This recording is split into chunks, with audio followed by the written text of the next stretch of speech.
Welcome back, everyone. We're doing another deep dive today, and we're trying to cut through some of the noise on the Israel-Iran conflict, give you the essentials as of, well, today, June 25th, 2025. Our mission really is just to unpack the current status. We'll synthesize the latest reports, military stuff, nuclear developments, diplomatic efforts.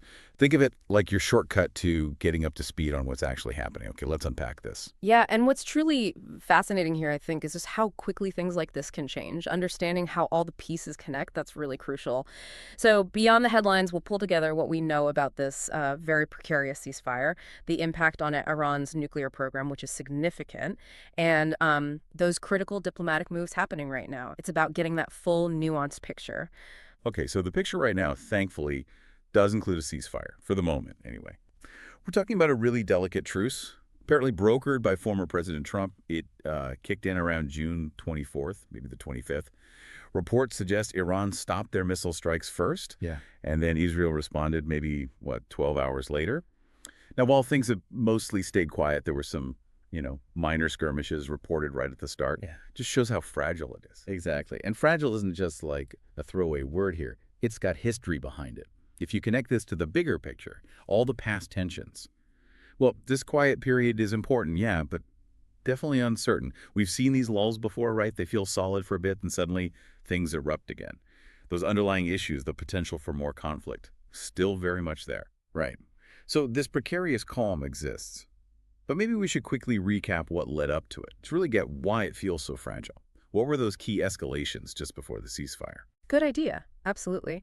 So, just recently, June 13th, and then again on the 21st, Israel launched some pretty intense strikes. They hit multiple Iranian nuclear and military sites. We're talking major facilities, Isfahan, Fordo, Natanz, places central to their program, plus military targets near Tehran. Reports mentioned hundreds of missiles Yeah. and casualties, too, among Iran's Revolutionary Guard, the IRGC, and some scientists, apparently. And Iran hit back? Oh, yeah. Iran retaliated, ballistic missiles, drones. They hit civilian areas like Beersheba Soroka Hospital was mentioned, and also military radar installations near Tehran. So, I mean, these actions really showed that severe escalation that pushed things towards this ceasefire, how ready both sides were for direct hits. Okay, so with the ceasefire now holding, there's been a pretty critical update on Iran's nuclear program, hasn't there? What's the latest there, especially after those strikes? Yeah, this is a big one. The damage from those Israeli strikes, it seems to have set Iran's nuclear infrastructure back, maybe by a few months, the reports say. And this is key. The program hasn't been, eliminated, not at all. And here's where it gets really interesting. Iran's immediate reaction. Their parliament moved right away to suspend cooperation with the IAEA, the International Atomic Energy Agency, and they pledged to speed up their civilian nuclear program. Wow. Suspending IAEA cooperation. Yeah.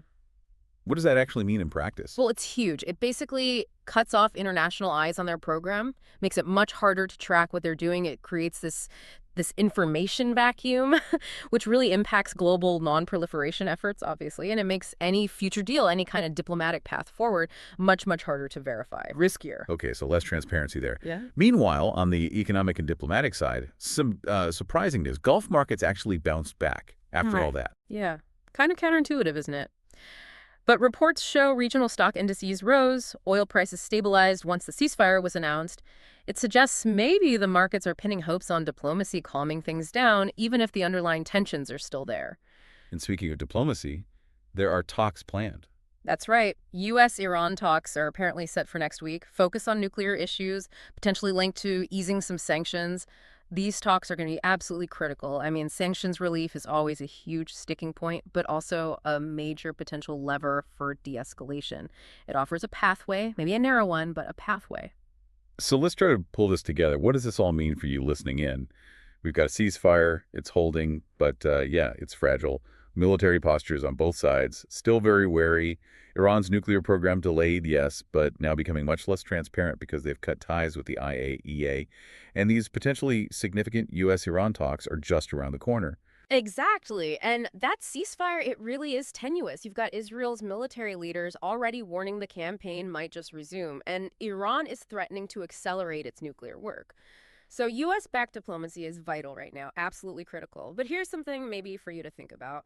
What are the biggest hurdles for these peace talks to actually succeed, especially when these core issues, nuclear development, military readiness, are still so volatile? And frankly, trust seems to be at an absolute rock bottom. What breakthrough is even possible there?